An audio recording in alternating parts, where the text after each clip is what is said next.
Hey Siri, should I have kids? I'm not your conscience or your uterus, maybe you should decide. This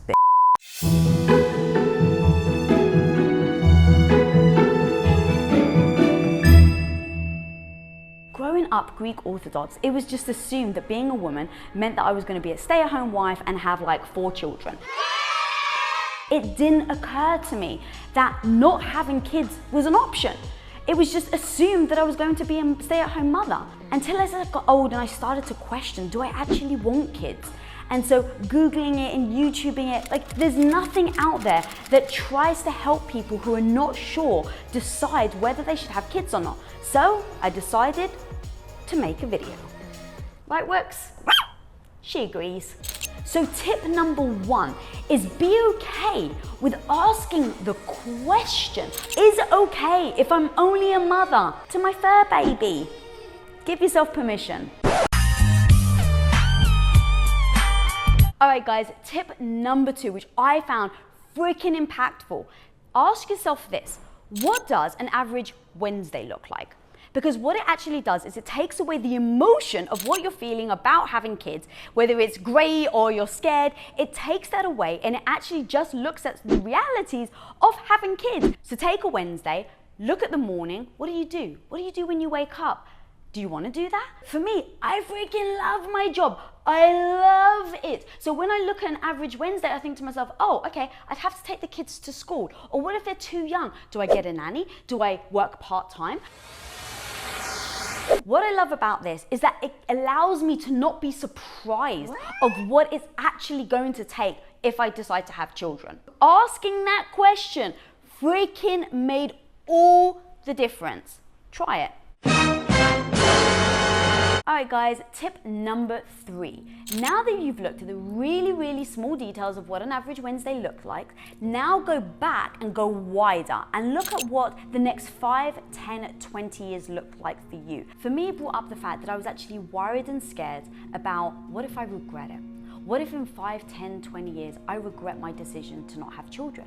And that was very real, and I had to ask myself and I had to process it. It meant I had to be uber freaking honest with all the things that I'm worried and scared about.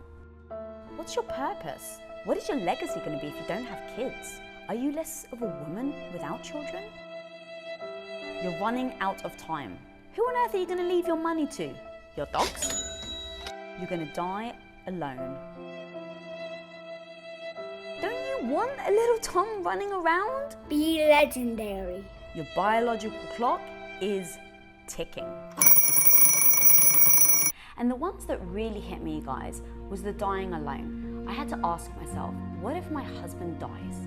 The chances of me having children are very slim. And now my husband is gone and I'm alone. My husband, if I died, he can still have kids in 10, in 20 years. So the decision for me is way more time sensitive, if you will, than it is for him. And my plan B was, what if I froze my eggs? That way, in 5 and 10 years, if I regret it, I have my eggs handy. I asked myself, okay, Lisa, are you willing to put yourself in a situation that actually right now isn't good for your body, for a future regret I might have? I had to assess whether the sacrifice now is worth it for the future on something that could potentially and possibly happen. And I came to the conclusion that no, for me, it wasn't. My health is more important, and I didn't want to put that under strain and stress for a possibility of regret. But I had to ask the question. Tip number 4 is discuss it with your partner. Now, if you don't have a partner, you can actually skip this tip and go to the next one. But if you do, this one is for you and freaking important. When I got married, I actually told my husband I wanted 4 children. And so as I started to question myself and question if that was actually something I wanted anymore, I felt it was extremely important to bring him into the discussion. Because while it is my body, when I got married, I vowed it was a partnership. So as this actually has impact on him and becomes part of this partnership, it is important that you pull your partner in and you sit with them and you talk to them. Now, it's one thing to say, speak to your partner. It's a whole other thing to actually do it.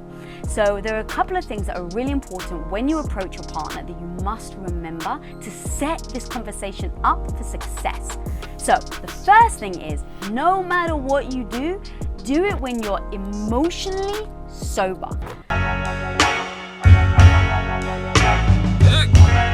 What I mean by emotionally sober, guys, is do it at a moment that both of you are completely even keel. Do not do it on a day that you're tired or a day they've come home from work and they're pissed. Like, no matter what, don't do it when you guys are bickering about something.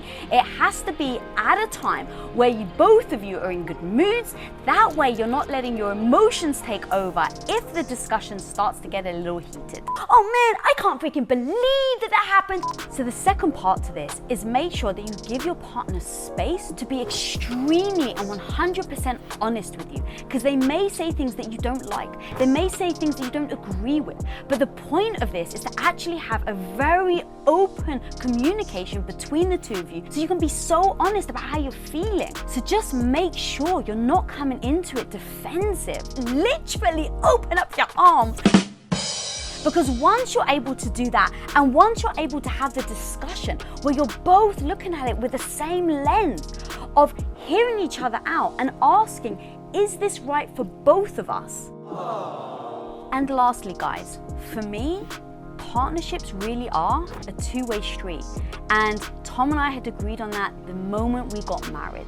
So with something like this, I really do go into it seeing like it's like a tennis match. But we're not on opposing sides, it's doubles. He's standing next to me and our goal is to win the match together. So remember that when you go into this discussion, that you're both on the same side, looking to win together. All right, guys, here's the thing that people don't often talk about, is the shame I personally felt when I asked myself if I wanted kids or not. And not just that, here's the real no BS. It took me over a year to actually say it out loud, to actually tell people I was even thinking or contemplating not having kids, because I felt such freaking shame of just asking the question. And so my advice and my tip right now is freaking say it out loud. Don't worry about the shame. Don't lean into the fear. Just embrace that it's something that you're processing and there is no freaking shame about it. Number 1, you're starting to think about it. Number 2, write it down. Get those words out. Number 3, whisper it. Do you want children? Number 4, put it on a picket sign, put it on a board, start marching, raise that voice and start shouting. And own that this is you. Tip number 6. Now this one, guys, for me was extremely difficult but extremely important. And that was to have the hard discussions with the people in your life that you love and respect who may not agree with the fact that you're challenging whether you should have kids or not. But guys, the key is to go in with utter confidence in your decision, but to also show that person utter respect. If you go into the conversation with your defenses up, if you go in there with a stake in the ground, that I'm not going to listen to them, I don't care what they say, you're going to start to have backlash. But if you can walk into that conversation and show utter respect to that person, no matter what they say, it's not going to change your mind, but it allows them to have space to give their opinion. And that, my friends, is what a conversation is all about. Here's one communication tip, guys. Do not, I repeat, do not go into that conversation trying to persuade them. The decision is yours. So in having this conversation, it's not to go in and trying to persuade them to agree with whatever decision you've come to. That's not the purpose. As an example, my own father, love this man to bits. But his belief system, he was brought up Greek Orthodox, and he believed every single woman should have children. So even once I told him, Dad, I've decided to no longer have children, 5 years later, Quest is at the height of his success. And he calls me And he says, Lisa, when are you gonna have kids? Literally, I told him 5 years before that. So I didn't take offense to it. I know that that's just him. I wasn't trying to persuade him, because if I was trying to persuade him right this second, I wouldn't be making this video. I'd be banging my head against the freaking brick wall because I still haven't managed to persuade him. So I just accepted. Don't persuade, tell. Second communication tip, guys, which I did not see coming. I really didn't. But my mother, God bless her heart, since I can remember, all she wanted was to be a grandmother.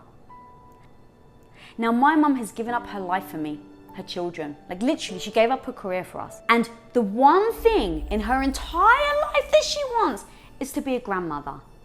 So now you can imagine telling this woman, Mum, I'm not gonna have kids.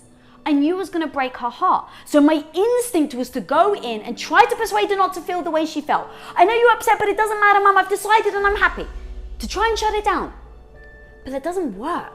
All you're doing is actually negating their feelings. So while, even though it's your decision, if the person in your life is important to you, it is also important to allow them to have the space to feel what they're gonna feel.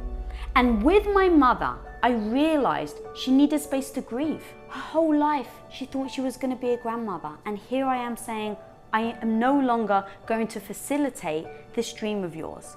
And in that moment, I knew I had to let her grieve. So give them space. Don't try and persuade other people to feel a certain way. Acknowledge their feelings, guys, just like you want your own feelings acknowledged. But again, it's not a debate. I am Congress, I'm Parliament, I'm whatever governmental thing you have in your country. It is your decision. No one gets to tell you. So this isn't a debate. Alright guys, even though you may have made your decision whether you want kids or you don't want kids, you're gonna find people who are gonna throw judgment at you. And if you're not ready, trust me, it's gonna frickin' sting. So here are the things that I've happened to encounter on my journey, and I'm gonna show you exactly what to do. So glove up. Let's go.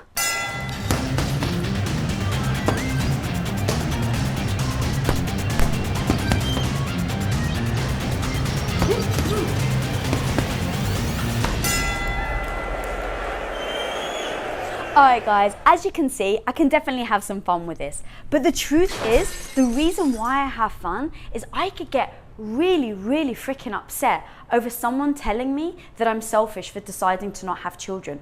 I could get really emotional and hurt and stung by someone telling me that I'm less of a woman for deciding to not have children. All things that are true, and I've been told, by the way. In order to make sure that these things don't derail you, that these things don't upset you, that these things don't get in your freaking way of you making a decision that's right for you, start to have fun with it, because that's a choice. And I choose right now to have fun with it, with you guys. So here are some comebacks.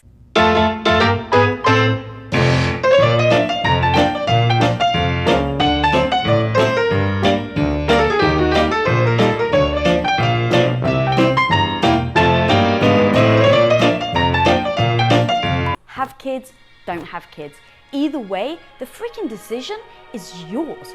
Do not, let me repeat, do not let anyone else dictate whether you should have children or not. It is your decision. Don't let society or the outside world have a way in it. Wear the mum hat, don't wear the mum hat. At the end of the day, the decision is yours. I didn't say peace out. Like, the fucking hair. Live on, you're not in fucking space. I got it. It's gonna be great. Number 3, I'm out.